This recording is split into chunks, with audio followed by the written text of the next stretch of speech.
واقعہ کربلا اس سے ریلیٹڈ نہیں ہے کہ جی ان کے اوپر پانی بند ہو گیا، ان کے اوپر ظلم ہوا، کتنے بندے شہید ہوئے، یہ سیکنڈری چیز ہے. اصل چیز ہے کربلا ہوئی کیوں نبی علیہ السلام کی محنت کو 50 سال کے اندر اس لیول تک پہنچا دیا گیا کہ ہزاروں صحابہ زندہ ہیں اور نبی صلی اللہ علیہ وآلہ وسلم کی پوری اولاد ذبح کر دی جاتی ہے. ہم تو یہ کہہ نہیں رہے کہ کیسے ذبح کیا انہوں نے، آری چلائی تھی یا تلوار چلائی تھی، یہ تو واقعہ کربلا تو سب کو پتہ ہے، ان کی شہادت بھی سب کو پتہ ہے. جامعہ ترمذی میں حدیث ہے حسن و حسین جنتی نوجوانوں کے سردار ہیں اور ان کی والدہ جو ہے وہ جنتی عورتوں کی سردار ہیں. اور المستدل حاکم میں حدیث ہے حسن و حسین جنتی نوجوانوں کے سردار ہیں اور ان کے والد ان سے بھی بہتر ہیں.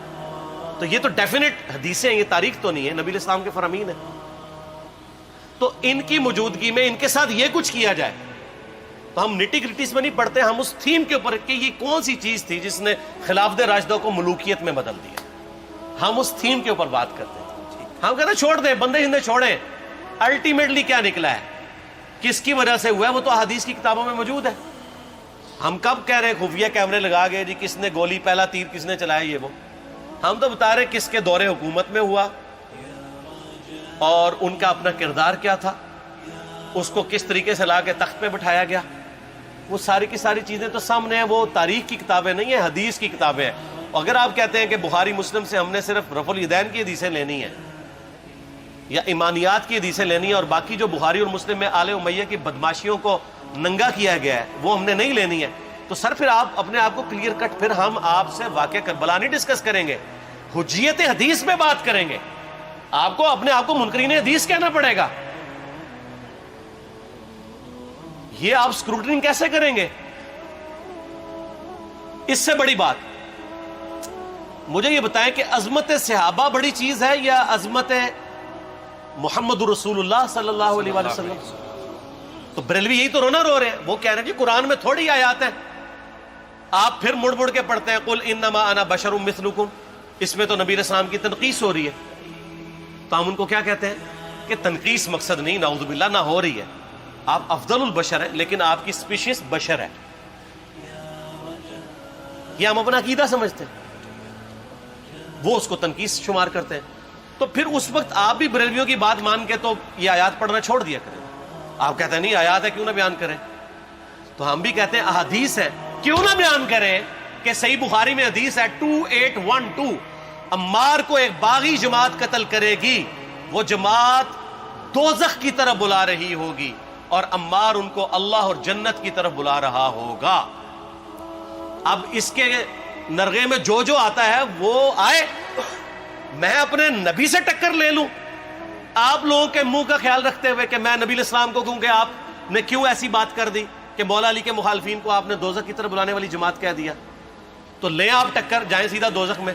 اور تھوڑی جرت کریں، آپ یہ کہا کریں کہ اے اللہ، اپنے لیے کہا کریں کہ اللہ تعالیٰ آپ کا حشر یزید اور یزید کے آباء و اجداد کے ساتھ کرے اور اس کی اولاد کے ساتھ. ہم کہتے ہیں کہ اللہ تعالیٰ ہمارا حشر جو ہے وہ مولا حسن حسین، مولا علی علیہم السلام اجمعین اور اہل بیت کے ساتھ کرے، آمین. اور آپ میں تو اتنی جرت نہیں آپ یہ بات بھی کر سکیں کیونکہ ان کو پتہ ہے. تو نبی علیہ السلام کی احادیث کو بیان کرنے کو یہ سمجھتے ہیں کہ جی اس سے مصیبت کھڑی ہو جائے گی، تو اپنے آپ کو منکرین حدیث ڈکلیئر کریں. پھر حجیت حدیث کا مقدمہ ڈسکس ہوگا، پھر کربلا نہیں ڈسکس ہوگی. اور یہ ٹی وی پہ بھی آ کے مولوی بیٹھے ہوتے ہیں، سنیوں کے بھی شیعوں کے بھی، مڑ مڑ کے جی وہ یزید نے یہ کر دیا. وہ یزید نے کیا کیا ہے یار؟ وہ تو سسٹم کا نمائندہ بن کے آیا جو پیچھے سے خراب تھا. یزید کو لے کے بیٹھے ہیں، یزید یزید یزید یزید. بھائی پیچھے سے معاملہ خراب ہوا. اگر نہیں یقین آتا تو یہ بخاری مسلم کی میں نے آلموسٹ 200 سے زیادہ حدیث مین اسٹریم کی کتابوں سے اکثر بخاری مسلم سے جمع کیے، پڑھے. اور سر میں نے تو ان کو چیلنج دیا ہے، یہ حدیثیں پڑھ کے نا اپنے ممبروں سے صرف ان حدیثوں کی تشریح اپنی پبلک کے سامنے کر دیں. نہیں کر سکتے تو وہ لعنت کے مستحق تو ہو رہے ہیں حق چھپا کے، اور قیامت دن کے منہ پہ لگام ڈالیے. اور پھر مڑ مڑ کے کہتے ہیں نہیں جی وہ کچھ چیزیں خاص ہوتی ہیں وہ عوام الناس کے سامنے نہیں کرنی چاہیے. وہ صحابہ کرام بھی بعض اوقات ایسی باتیں پبلکلی نہیں کرتے تھے. میں نے اس کے اوپر بڑا ایک میرا کلپ ہے یوٹیوب پہ، مولا علی سے متعلق 5 جھوٹ، تو میں نے کافی ساری چیزیں اس میں ڈسکس کی ہیں. لیکن میں یہ کہتا ہوں کہ اللہ کے بندو، جو چیزیں نبی علیہ السلام نے منع کی ہیں بیان کرنے سے وہ تو ہم ڈسکس کر بھی نہیں رہے. میں نے آج تک آپ کو منافقین کے نام بتائے؟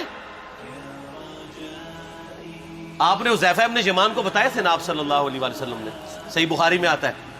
تو میں نے آپ کو بتایا, آپ رازدار رسول تھے, وہ ختم ہوگی بات. میں نے کبھی ڈسکس کی ہے؟ اگرچہ میں نے صحیح مسلم کی حدیث 7035 نمبر ڈسکس کی ہے کہ نبی علیہ السلام نے فرمایا میرے صحابہ میں 12 منافق ہیں, وہ کبھی بھی جنت میں داخل نہیں ہوں گے یہاں تک کہ سوئی کی ناکے سے اونٹ نہ گزر جائے, اور ان میں سے 8 ایسا ہے جس کی کمر پہ دوبیلا پھوڑا نکلے گا. میں نے آج تک آپ کو بتایا کہ کس کس کی کمر پہ دوبیلا پھوڑا نکلا اور اس کی موت اسی پھوڑے میں ہوئی ہے؟ بتایا؟ تو میں تو وہ چیزیں ڈسکس بھی نہیں کر رہا, میں وہ چیزیں ڈسکس کر رہا ہوں جو نبی علیہ السلام نے علامات النبوہ میں بتائی ہیں. یہ امام بخاری حدیث نبوت کی دلیل کے چیپٹر میں لے کے آئے ہیں, اور امام بہقی نے 3500 احادیث پر مشتمل ایک کتاب لکھی ہے دلائل النبوہ, کہ ہم نبی صلی اللہ علیہ وسلم کو نبی کیوں مانتے ہیں, اس کے اوپر. اور اس میں یہ ساری حدیثیں عمار ابن یاسر کے قتل والی لے کے آئے ہیں بتانے کے لیے کہ دیکھیں ہمارے نبی علیہ السلام کی نبوت کی دلیل ہے کہ آپ نے اپنی وفات کے آلموسٹ 30 سال کے بعد ہونے والے واقعے کو پہلے ہی بتا دیا. یہ حدیثیں چھپانے والی نہیں, بیان کرنے والی ہیں, علامات النبوہ کی حدیثیں. آپ کہتے ہیں چھپائیں. اگر کوئی حدیث دنیا میں نہیں چھپائی جا سکتی نا تو علامات النبوہ والی حدیث ہے, کیونکہ وہ تو نبی صلی اللہ علیہ وسلم کی نبوت کو جسٹیفائی کرتی ہے. ورنہ میرا ایک معصومانہ سوال ہے کہ نبی صلی اللہ علیہ وسلم نے یہ باتیں کر کے ان کے زوم میں نعوذ باللہ امت کو مصیبت میں ڈال دیا. آپ نے خود ہی فرمایا کہ یہ ہوگا. کیوں فرمایا آپ نے؟ میں تو بیان کر کے مجرم ہوں, تو جس نے مجھے خبر دی ہے ان کے بارے میں آپ کا کیا خیال ہے؟ یہ مسند احمد کی حدیث یہ میں نے گھر بیٹھ کے بنائی ہے کہ میری بیوی کا کیا حال ہوگا جس پہ خوف کے کتے بھونکیں گے. تو سیدہ عائشہ سے مجھ سے زیادہ نبی علیہ السلام کو محبت تھی, لیکن آپ اللہ کے پیغمبر تھے, آپ نے اپنے گھر کی خبر بھی نہیں چھپائی, بتا دی کہ یہ ہوگا. اور اس سے بڑھ کے آپ صحیح بخاری میں دیکھیں عمار ابن یاسر کا خطبہ ہے. میں نے یہ سارا, پریشان نہیں ہونا, یہ ریسرچ پیپر میں سارا کچھ موجود ہے, اور کوئی چیز بھی ایسی نہیں جو اس میں سکپ ہو. صحیح بخاری میں خطبہ ہے کہ عمار ابن یاسر کو مولا علی نے بھیجا کوفے میں. کوفے والے نیوٹرل ہو گئے تھے کیونکہ بصرہ سے سیدہ عائشہ آ رہی تھیں, اور وہاں پہ انہوں نے کہا نہ ہم سیدہ عائشہ کا ساتھ دیں گے نہ مولا علی کا دیں گے. تو عمار ابن یاسر کو تیار کرنے کے لیے, یعنی وہاں کے جو عوام تھی اس قتال کے لیے, مولا علی نے بھیجا. تو سیدنا عمار ابن یاسر نے وہاں پہ کوفے کے منبر پہ خطبہ دیا. بخاری کے الفاظ ہیں, اوپر والی سیڑھی پہ عمار ابن یاسر نے حسن ابن علی کو بٹھایا, حالانکہ حسن ابن علی سے 4 گنا بڑی عمر تھی عمار ابن یاسر کی, 90 پلس ہو چکے ہوئے تھے, 3-4 گنا ان کی عمر تھی, لیکن اہل بیت کا احترام کیا. خود نچلی سیڑھی پہ بیٹھے. بخاری کے الفاظ ہیں کہ اے لوگو اللہ نے تمہیں آزمایا ہے, ایک طرف دنیا اور آخرت میں تمہارے نبی کی بیوی ہے سیدہ عائشہ, دنیا اور آخرت میں, یعنی عزت اپنی جگہ قائم. یہاں لوگ سمجھتے ہیں کسی کی غلطی آ گئی تو پتہ نہیں کیا ہو گیا, وہ یار اس کا مرتبہ اپنی جگہ ہے, غلطی اپنی جگہ ہے, پیغمبر نہیں ہے وہ. اور دوسری طرف علی ابن ابی طالب ہے. اللہ اب دیکھے گا تم عائشہ کی اطاعت کرتے ہو یا اللہ کی, علی کی نہیں اللہ کی. کیوں؟ یا ایھا الذین آمنوا اطیعوا اللہ واطیعوا الرسول واولی الامر منکم. ان کا اولو الامر مولا علی ہیں, ان کی اطاعت واجب ہے. یہ اللہ نے آزمایا ہے کہ اللہ کی اطاعت کرتے ہو یا عائشہ کی. اور آپ حیران ہوں گے, یہ حدیث امام بخاری حضرت عائشہ کی فضیلت والے چیپٹر میں لے کے آئے ہیں. اگر امام بخاری مشورہ کر لیتے نا ناسبیوں سے تو انہوں نے کہا تھا سر آخری صحیح رکھو, پچھلا رہن دو, بلکہ پچھلے والا رکھو آخری والا رہن دو, کہ عائشہ دنیا اور آخرت میں. وہ حدیث گھڑنے کا میں آپ کو طریقہ بتاتا ہوں, کاٹ چھانٹ کرنے کا.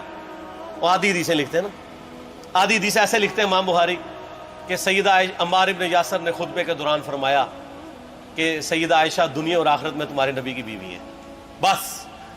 لیکن امام بخاری نے پوری حدیث لی ہے, آگے وہ بھی ڈالا ہے کہ اللہ آزما رہا ہے کہ عائشہ کی اطاعت کرتے ہو یا اللہ کی، جیسے آپ کے علماء کر رہے ہیں۔ صحیح مسلم کی حدیث 6488 آدھی بیان کرتے ہیں سارے مولوی، بریلوی، دیوبندی، اہل حدیث، سب، میرے صحابہ کو برا مت کہو، اگر تم میں سے کسی نے احد پہاڑ کے برابر بھی سونا خیرات کر دیا اور میرے صحابہ نے ایک مد یعنی 600 گرام خیرات کی، آدھا کلو، اس کے آدھے کو بھی نہیں پہنچ سکتا بس۔ حالانکہ یہ مسلم کی حدیث سٹارٹ اس سے ہوتی ہے کہ عبد الرحمن بن عوف کو خالد بن ولید نے گالیاں دی جھگڑے کے دوران، حالانکہ دونوں مسلمان تھے، دونوں صحابی تھے۔ آپ نے حضرت خالد بن ولید کو بلا کے ڈانٹا، فرمایا تم میرے صحابہ کو برا مت کہو۔ تو خالد بن ولید نے تو آگے سے نہیں کہا حضور میں بھی صحابی ہوں۔ ان کو پتا تھا کہ عبد الرحمن بن عوف نے اس وقت اسلام قبول کیا جب اسلام کا مطلب تھا مار، تکلیف اٹھانا، اور خالد بن ولید نے گولڈن پیریڈ میں صلح حدیبیہ کے بعد اسلام قبول کیا۔ میں اب تم لوگ یہ کر رہے ہو، تم لوگ اگر احد پہاڑ کے برابر بھی سونا خیرات کر دو، یعنی صلح حدیبیہ کے بعد والے لوگ میرے ان کے برابر نہیں ہو سکتے۔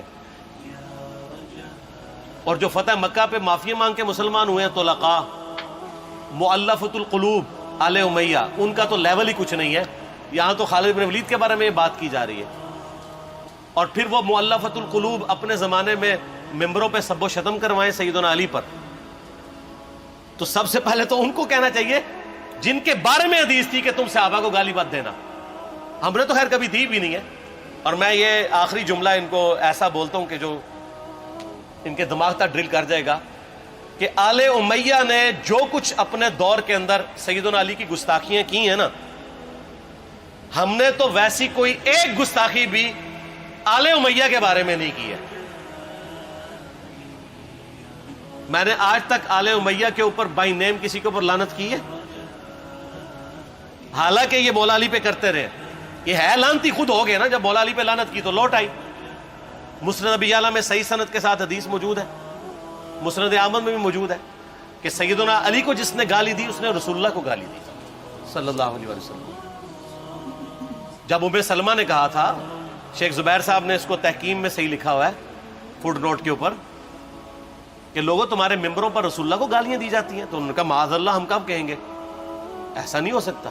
تو ام سلمہ نے کہا تم لوگ علی اور اس سے محبت کرنے والوں پہ گالی گلوچ نہیں کرتے ہو کیا؟ جبکہ میں نبی کی بیوی کہتی ہوں کہ سب سے زیادہ رسول اللہ سے محبت، سیدنا علی سے محبت نبی صلی اللہ علیہ وآلہ وسلم کرتے تھے۔ لہٰذا جب یہ تم کہتے ہو نا علی پر لعنت، علی سے محبت کرنے والوں پہ لعنت، تو یہ لعنت تو تم نبی علیہ السلام تک لے کے جا رہے ہو نعوذ باللہ، کیونکہ علی سے محبت کرنے والا پہلے نمبر پہ نبی صلی اللہ علیہ وآلہ وسلم ہے۔ اور پھر کہتے ہیں سب کا مطلب تنقید ہے، اور نہ پرانیاں گلاں، پرانے بابے، پرانے بزرگ، جھوٹے ہو۔ صحیح مسلم کھولو 6229 غدیر خم سے اگلی حدیث، لعن اللہ ابا التراب کے الفاظ ہیں، مٹی والے ابن ابی طالب پر لعنت، یہ الفاظ موجود ہے۔ سب کا ترجمہ لعنت ہی ہے، تنقید نہیں ہے۔ اچھا پھر میرا معصومانہ سوال ہے کہ اس کا مطلب ہے صحابہ پہ تنقید کرنا اچھا کام ہے؟ کہیں گے نہیں۔ تو بتاؤ یہ برا کام کون کرتا تھا؟ شیعہ کا ابا کون ہے؟ رافضیوں کا ابا کون ہے؟ آل امیہ۔ تو لہذا شیعہ نو میں کہنا کہ تسی شیخین کے اوپر بکواس اور تبرہ کرنے کی بجائے نا اب لوگوں کو حقائق بتائیں کہ ٹوٹی کمند کہاں۔ یہ سب مجرمین آل امیہ ہے، اور یہ آل امیہ اور بنو ہاشم کی لڑائیاں نبی علیہ السلام کی بعثت سے پہلے چل رہی تھی، صدیوں سے چل رہی تھی۔ وہ تو پھر اللہ نے بنو ہاشم کو نبوت کے لیے چنا تو ان کو یہ پھر جیلسی ہضم نہیں ہوئی، وہ چیز آگے چلتی رہی۔ خیر چھوڑ دیں، ایک تلخ ٹاپک ہے۔ صلاۃ بر محمد و آل محمد، اللہم صلی علی محمد و علی آل محمد۔ ٹھیک ہوگا؟